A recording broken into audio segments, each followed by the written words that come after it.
But as you know, this month is Sanctity of Life month, and today is Sanctity of Life Day. And many of us have celebrated some of those things as we think about God as the author of life. He's the creator of all life. He's created us in His image. And today we've got a special guest. I know they're not new to us. They've been visiting for quite a while, Stuart and Shelby Rowe. They've been coming to the church for several months now. And of course, many of you may be aware of their new son, Mateo. And so just a couple of weeks ago, they were able to adopt Mateo, and they have a story to tell. And so I'm going to invite Shelby, if she'll come on as she's making her way. Will y'all welcome her? But I've asked Shelby if she would just share their story of how Mateo came about and how they were able to have what we call a got you day, I guess is what we call adoption now. And so I want y'all to listen. It's a great story. Good morning.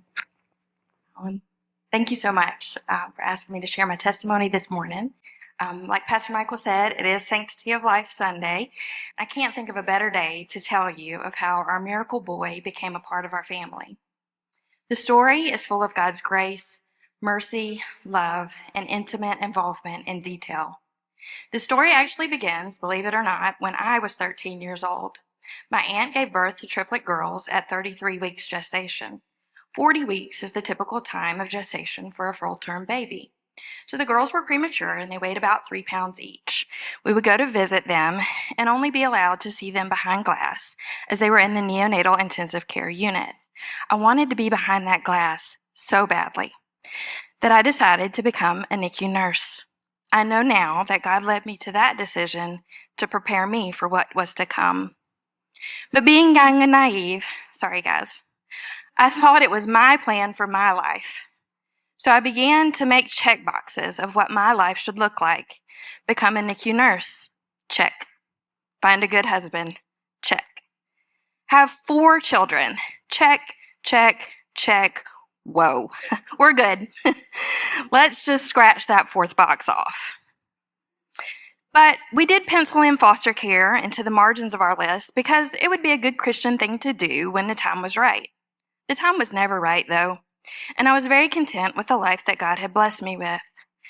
Fast forward to September 8th, 2022, a day that I had no idea would change the course of my family's lives forever.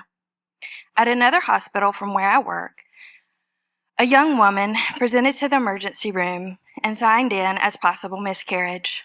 A patient care tech led her to an exam room, and as she was helping her get undressed, a baby was born. He weighed 1 pound and 4 ounces and was 13 inches long. The nurse then enters the room and upon seeing this shocking situation, helps the tech wrap this baby up, who they both presume to be stillborn, don't check for a heart rate, and lay him aside. They tend to the mother for approximately 18 minutes until they hear his cry. A team is then called and he is resuscitated. And something that you should know about premature babies is that they have very fragile blood vessels within their brain that can easily rupture. So because the baby was laid aside and then resuscitated, he had very extensive bleeding within his brain. Once stabilized, our hospital is then called to come pick him up because they are not equipped to care for such a small and critical baby. The young mother does not speak English, but she makes it clear with the help of a translator that she has no desire for this baby to be kept alive, refuses to look at or touch the baby, and does not give him a name. It's unclear whether she even knew that she was pregnant, possibly did something to cause the baby to be born early, or that something was done to her.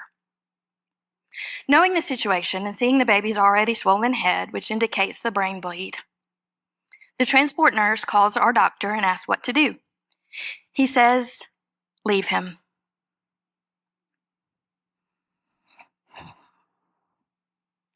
That he's too far gone, he'll have no quality of life, and he's clearly not wanted.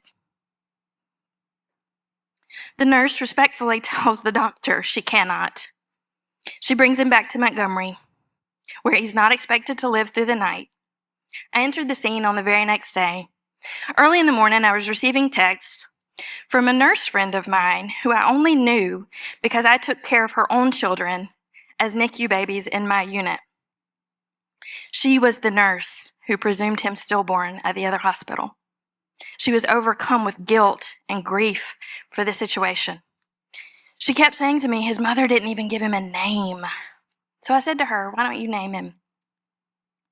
She came back with the name Mateo, which means gift from God.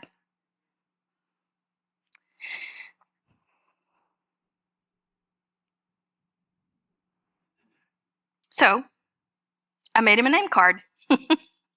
And I thought, hanging it beside his bed, that this is what we'll call him as long as he's here until he passes, and at least he'll have a name. At this point, he becomes an ethical dilemma, because where do you draw the line between sustaining life and allowing a child to suffer with no one to make important decisions? His birth mother left the hospital against medical advice, never to be seen or heard from again. He's now a ward of the state and an appointed guardian. He has appointed a guardian ad litem. Ultimately, it's decided that he'll be placed in a do not resuscitate status, meaning that we will not actively withdraw life support, but if his condition were to decline, we would not use extreme measures to keep him alive.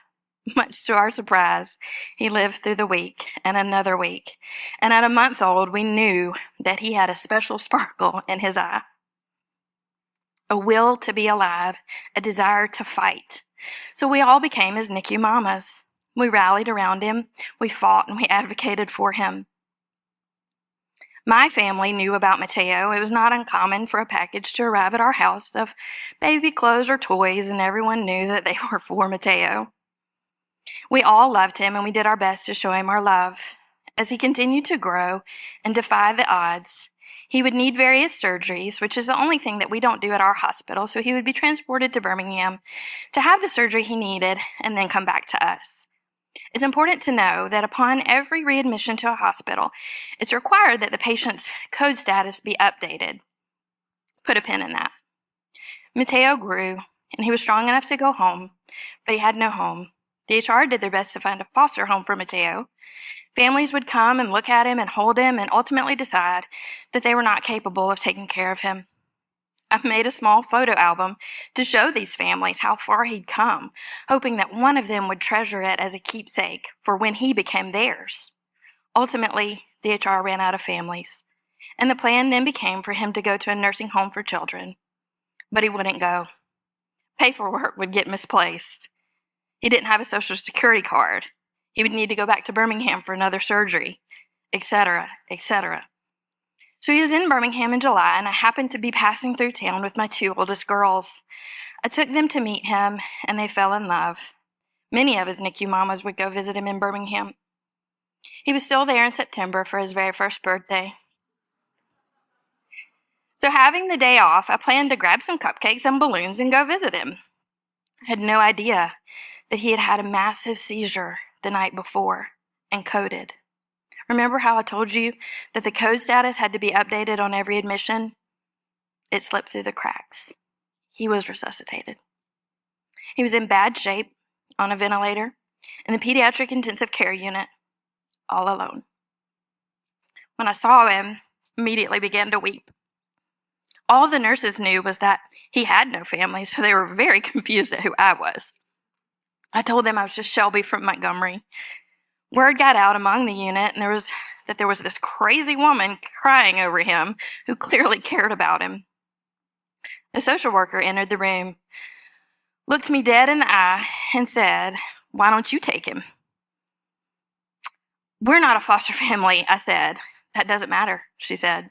"We don't live in the county where he was born, and doesn't he have to be placed in that county?" "No," she said. Again, she looked at me and said, "Would you take him?" "Absolutely," was my instant reply. That was the Friday before Labor Day weekend. She took my name and number, and although I truly meant what I said, I didn't believe it could truly happen. They were just desperate. They wanted a home for Mateo. So I went to the beach, because it was Labor Day, with my very best friends. I didn't tell them. I didn't tell my husband. I didn't tell my mama.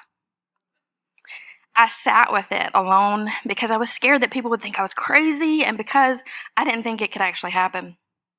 So Monday was Labor Day, and Tuesday morning at 8:05 a.m., my phone rings. It was his DHR caseworker. "Shelby," she said, "this social worker in Birmingham said that you would take him." "Yeah," I said, "I will." She began to list all of the things that would need to happen to move forward and asked if I was willing to do these things. I said that I was. So the ball was rolling. It was actually happening. Probably time to call my husband, because he already knew of Mateo. I told him the situation. I told him what had happened, but I prefaced my story with, "I don't need a reaction from you. I don't need you to say yes or no right now. We can sit down as a family. We could talk about the pros and the cons." He was silent enough through my explanation to hear a pin drop. But then when I said the word, the pros and the cons, he interrupted and said, "I'm going to stop you right there. This is a human life. There are no cons." In 1 week, we converted our dining room into his bedroom. By the next Tuesday, after living 376 days in his hospital bed, we brought him home, not knowing how long he even had to live. All I knew was that we had what Mateo needed, and Mateo had what we needed. He deserved to have the love of a family. He deserved to put his feet in the grass and to taste ice cream. Every single detail of his life had been carefully orchestrated to bring him into our lives. God knew the day that he was born that I was his mama. God knew that that photo album I made was for me. It sits on his dresser, and I laugh to myself every time I see it because it helps me remember that God's plans are infinitely better than what I could ever plan for myself. I want you to know that we are not extraordinary people. People are quick to tell me how blessed Mateo is, but Mateo is the blessing. All we did was say yes. I'm reminded of the words to a hymn that we sang growing up. "If just a cup of water I place within your hand, then just a cup of water is all that I demand." My children have grown and matured in beautiful ways because of Mateo. They're incredible and love him fiercely. Lainey is 15, Addie's 13, Caroline is 9. Mateo is now 2 years old, a milestone that I never thought he would see. We formally adopted him on December 30th of 2024, and I would like to tell you that our life has been nothing but rainbows, sunshine, and butterflies since we brought him home, but that's not the truth. After we brought him home in September, he was hospitalized in October for 2 weeks. I'd never spent 2 weeks away from my family. One night, I called my mom and I told her that maybe this wasn't the right thing because my family at home needed me. She quickly told me that was a lie from the devil and that it was now my son who needed me. I've spent many more nights in the hospital with him on a ridiculous couch bed, which is also from the devil. Mateo needs constant care around the clock. It's a lot and it's hard, but he's worth it. And the joy that he brings to our lives is indescribable. Every child deserves a safe home where they are loved. Jesus says in Matthew 25:40, "Truly I say to you, as you did it for one of the least of these, my brothers, you did it for me." So I challenge you on the Sanctity of Life Sunday to ask God to show you how you can help make sure that every child has what they deserve. If you're interested in foster care, I'd love to give you more information. I realize that foster care is not for every family, but I truly believe that if we as a church come alongside foster families in prayer and love and support, that there will be more homes where more babies will be loved and cared for. And thank you, God, for giving me that desire for that fourth child and not completely erasing that checkbox.